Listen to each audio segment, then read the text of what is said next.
프로파일링을 시작한 초창기인데 2001년도에 발생한 사건인데요. 저한테 이제 요청이 왔었어요. 분석을 좀 해달라고. 그래서 이 범인이 체포된 이후에 직접 가서 그 범죄자와 면담을 장시간 했던 사건입니다. 사건 내용을 이제 소개를 들어보면 이 아이의 부모는 24시간 운영하는 식당을 갖고 계셨어요. 그래서 열심히 일을 하시면서 그 아이가 둘이 있었는데 이제 14살 된 큰아들과 11살 된 둘째 아들이 집에서 생활을 하고 있었습니다. 그런데 이날 아버지가 집에 돌아와서 보니까 아이들이 집에 있어야 되는데 소리가 없어요. 그래서 작은 방에 문을 열어봤더니 이 11살 된 둘째 아이가 그냥 누워있는 상태에서 뒷머리를 강력한 둔기로 공격을 받아가지고 피가 그대로 고여있는 상태로 쓰러져 있는 거예요.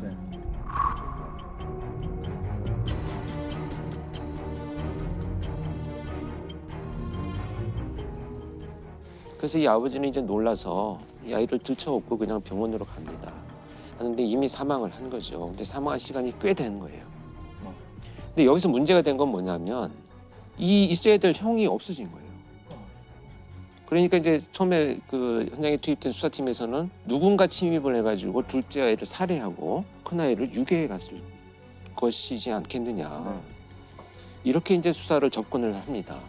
그런데 수사에 착수한 수사팀에서는 얼마 후에 바로 사라진 이 형을 강력한 용의자로 지목을 하고 그 수사를 전개를 합니다. 일단 이제 드나든 사람들에 대한 흔적을 찾기 위해서 가장 먼저 할 것이 이제 경찰에서 CCTV 수사를 했는데요.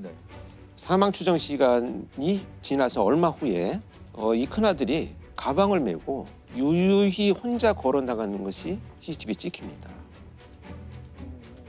그래서 이 아이의 그 일기장이나 이런 흔적들을 이제 봅니다. 도대체 왜 이런 일이 벌어졌는가. 그랬더니 이 아이가 좀비라는 이름으로 미니 홈피를 운영을 하고 있었어요. 거기에 보니까 군대 갔다 와서 살인을 마음껏 즐기는 것이 나의 꿈이다. 그래서 나는 그것을 실현하기 위해서 손도끼를 구입을 해왔다. 손도끼를 구입해서 침대 밑에 놓아두었는데 너무 기분이 좋다. 이런 글들을 이제 발견을 합니다.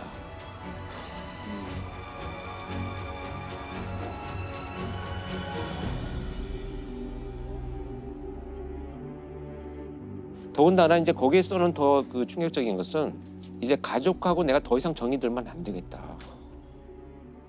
그게 그냥 아이들이 생각하는 중이병 차원을 넘어선 거 아닙니까? 완전히 넘어선 거죠. 이 정도는 사실 표고에서 잘 알겠지만 이 정도의 사회적 분노라는 것은 보통 30대를 전후해야 그동안 쌓인 분노가 표출되는 정도인데 14살 아이가 이런 걸 쏘는데 그게 믿어지지가 않는 거죠. 그런데 사실 이런 흔적만 가지고 어떤 일이 있었다는 것을 우리가 판단하기는 굉장히 위험하죠.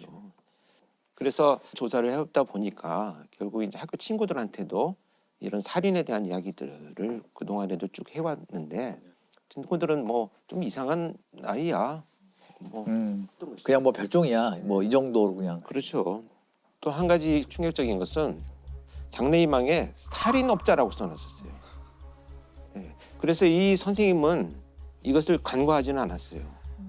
그래서 부모한테 연락을 해가지고 아이가 좀 치료를 개입을 해야 되는 것 같아요. 그렇죠. 치료 받아야죠. 근데 이 부모님은 우린 너무 화목하고 원하는 걸 다 해주고 이렇게 지냈는데 정신과 치료를 받으라고 하니 이거 참 난감했던 거죠. 부모 입장에서 이해가 안 되는. 원인을 찾지도 못하겠고 이런 이제 상황이 전개됩니다. 그래서 이제 그 이런 흔적들을 찾고 수색을 하던 중에 배회하고 있는 아이를 이제 체포를 합니다.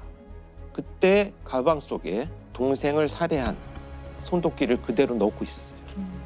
그 가방을 메고 있었던 거죠. 이렇게 해서 체포가 됩니다. 초등학생은 동생을 살해한 혐의를 받고 있는 형을 어젯밤 붙잡았습니다. 광주시 계림동에서 발생한 초등학생 살해 사건의 용의자로 사건 발생 14시간여 만에 검거됐습니다. 양군은 잠을 자고 있던 동생에게 흉기를 휘둘러 숨지게 한 혐의를 받고 있습니다.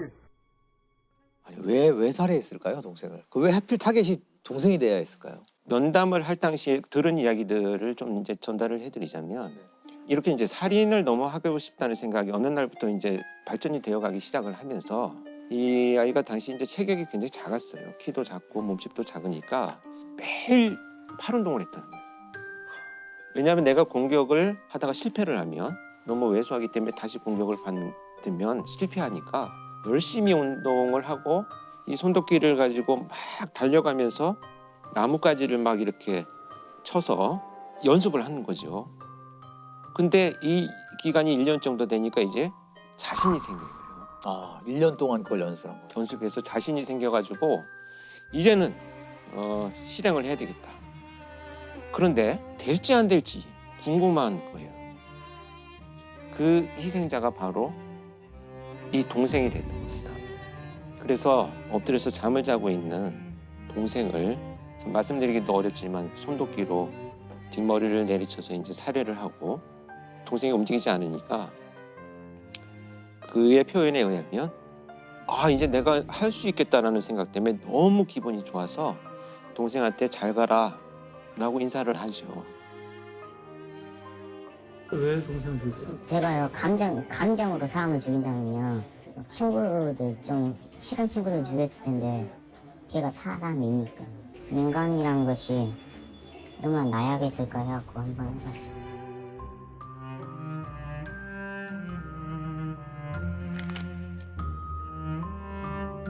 그래서 이 아이는 나와서 그렇다면 어떤 일들을 했느냐를 이제 경찰에서 추적을 하면서 면담을 이어갔더니 누군가 이제 오토바이를 탑니다. 좀 태워달라고 해서. 네. 그래서 태워서 가던 사람이 이제 내려가지고 잠깐 소변을 보는 사이에 실행을 하려고 꺼냈는데 갑자기 사람이 나타나서 이제 중단을 하고요. 네.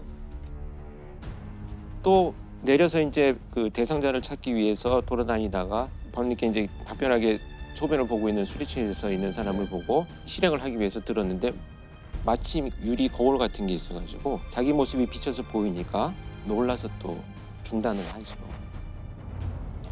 저는 살인이고 죽음이고 그런 게 좋았거든요. 재밌다 그런 거 기분이 좋다는 느낌이 들고 흥미가 있었어요. 저는 정말 지금까지 그 1000명이 넘는 범죄자를 만났지만 어떤 일을 하고 싶냐 나오면 라고 했더니 이런 말을 하는 아이는 처음 봤어요. 한 명씩 죽이는 것이 재미가 없을 것 같고 건물이 폭발하거나 이렇게 여러 사람이 죽는 모습을 너무 보고 싶어요. 이건 마치 이제 나의 장래 희망을 얘기하듯이 이거는 자연스럽게 이렇게 됐을 것 같지는 않고 뭔가 컨텐츠를 보거나 좀 그런 거에 영향받은 것 같다는 느낌이 그래서 강하게 들거든요. 영향을 많이 받았고요. 네. 특히 이제 그때 표 교수도 언론에 한번 인터뷰를 이 사건 가지고 했었어요. 그랬죠. 예. 그 당시에는 언론에서는 그 답을 찾으려고 게임에 몰입하게 됩니다. 게임이 이렇게 했다. 게임에서 하는 것들을 현실에서 그대로 적용하려고 했다라고 섣불리 진단을 하면서 맞아요. 게임 중독의 원인이라고 얘기를 했는데 사실상 전혀 학술적이거나 의학적인 근거는 없는 거예요. 네, 그렇죠. 어느 한 가지에서 답을 찾으려는 그 자체가 사실은 맞아요. 섣부르고 그럴 수 위험한 있는 겁니다. 것 같아요. 네. 그런데 이제 그 와중에라도 이렇게 이 아이가 처한 환경적인 요인이 뭐가 있었느냐를 자꾸 들여다보고자 하는 노력을 하는 거고요. 그렇죠. 제가 볼 때는 그러니까 이 부모가 뭐 잘했다 잘못했다는 게 아니고 경제 생활을 하다 보니까 이제 아이를 돌볼 시간이 없었던 거죠. 교대로 집에 와서 잠을 주무시고 또 일을 하러 가고 케어할 수 있는 기회가 없어졌고 결국은 그것이 이제 방임의 결과로 나타난 거죠.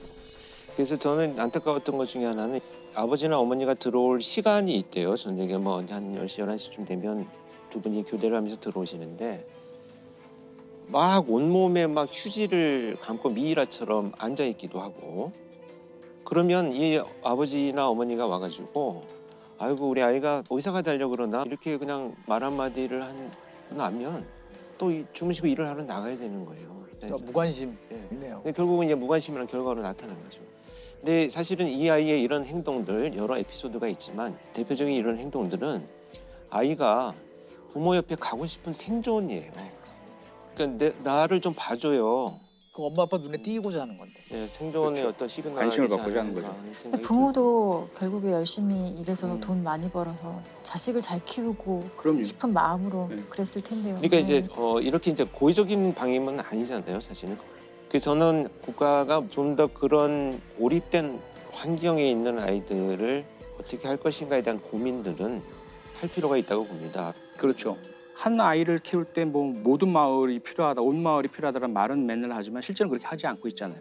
누군가 단 한 사람이라도 언제나 이 사람은 나를 생각하고 있어라는 누군가 한 사람과의 애착의 끈만 있어도 그런 범죄는 안 생긴다는 거죠. 그런데 지금 이 사례 같은 경우는 없어요. 부모님은 마음은 있으시지만 그런 애착을 형성할 수 있는 정신적인, 체력적인 여력이 전혀 없는 거예요. 학교도 오직 진학과 성공에만 초점을 맞추지 이 아이 한 명이 그러한 제대로 된 인격체로서 주변 사람과 소통하면서 사회화가 잘 되고 있느냐? 이거 우리 교육 체계가 제대로 담아내지 못하고 있거든요. 그런 것들을 우리 한번 이 사건을 통해 생각해 봐야 하지 않을까 싶어요. 맞아요.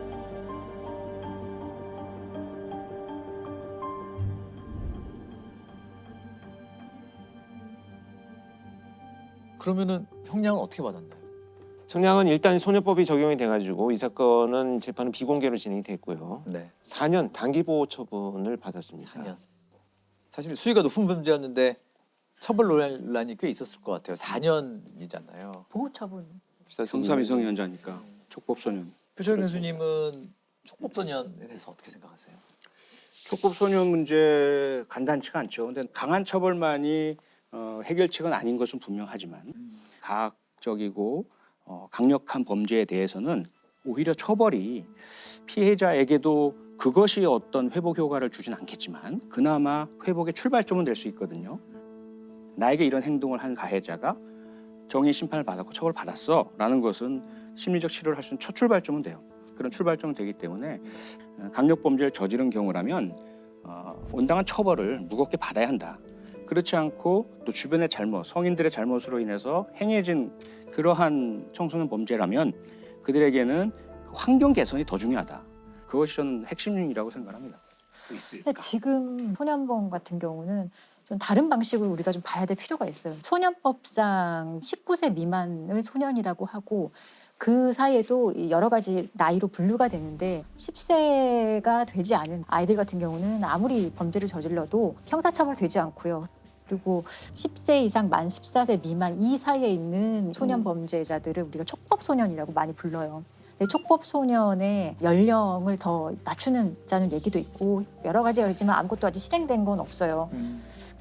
이 형사 미성년자는 사실 14세 미만 되게 오래됐고 한 번도 변한 적이 없는 거거든요. 우리나라 그게 50년대, 예, 1950년대. 53년에 형법 제정되고 한 번도 맞아요. 바뀌지 않았기 때문에 사실 형사 미성년자의 나이는 이제 좀 고민해봐야 될 것 같고 그래서 소년법도 이제 폐지하라는 여론이 사실 꽤 있어요. 그렇죠. 예. 지금 그런 소년법이라는 것 자체가 소년, 그러니까 반사회성을 가진 소년의 환경을 조정하고 품행을 교정하는 게 목적이거든요.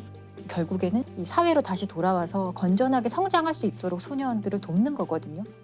근데 제가 볼 때 소년법의 문제는 소년범죄 그 가정법원에서 심사하고 심리하고 이러면 정말 완전한 비공개고 검사가 들어가는 재판이 아니에요. 피해자들이 상당히 그 과정에 접근할 수가 없어요. 촉법소년은 체포 구속되지 않고 조사를 거부하거나 귀가 의사를 나타내면 사건 조사도 할 수 없습니다. 소년부로 송치된 후에는 피해자 가족이 재판 날짜를 알 수도, 재판에 참석할 수도, 어떤 처분을 받았는지도 알 수 없습니다. 사실은 지금의 그 처벌의 모습, 사법의 모습은 회복적 사법이라고 해서 모든 것을 진짜 원래대로 돌려놓는 데 이념이 있거든요. 근데 이 회복적 사법의 가장 전제가 되는 건 가해자의 책임과 사과거든요. 피해자에 대한 사과. 그런데 피해자가 원하는 그렇죠. 동의가 있어야 돼요. 네. 전제가 있어요. 그리고 가해자도 충분히 반성하고 피해자에게 사죄할 명확한 의사가 있을 때, 이것을 확인했을 때, 그 다음에 준비 안 된 미숙한 가해자가 자기는 미안하다고 사죄한다고 하지만 그게 피해자에게 더 상처를 더 덧낼 수도 있거든요. 그렇게 하지 않도록 훈련된 그 맞아요. 중재자가 중재자들, 네. 예, 미리 네. 얘기를 나누고 조정한 다음에 하는 네. 거죠. 훈련된 중재자가 없어요. 그래서 안 되는 거예요. 그게 그게 핵심이죠. 그냥 돈으로 범죄 피해를 흥정하려고 한다는 네, 생각 맞아요. 때문에 피해자들이 오히려 더 반감을 가진 경우가 많아요. 근데 이런 절차가 지금 이 소년법은 소년을 보호한다는 목적에 의해서 이런 것들이 많이 좀 잘 지켜지지 않고 있고 이런 것들을 하나도 개선을 안 하면서 소년범법을 없애라 소년범을 강력하게 처벌하라 하는 것은 사실은 근본적인 해결 방안은 전 아니라고 생각을 해요.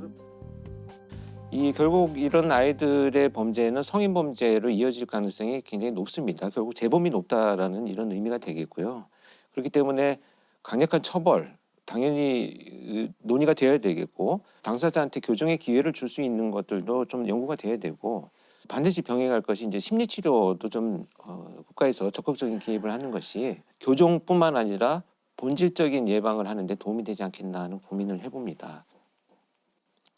참 이 촉법소년 그리고 또 소년범죄 얘기는 참 마음이 무겁습니다. 무겁죠. 예.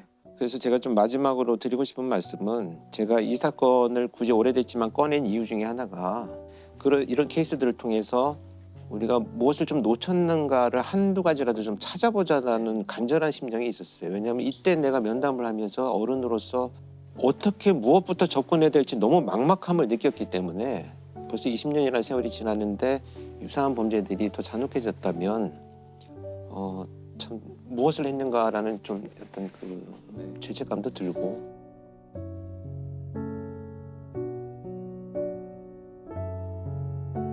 아마 지금은 출소를 한 그런 문제들이 아마 안 일어나고 다행스럽게도 잘 지낸다고 믿고 싶어요.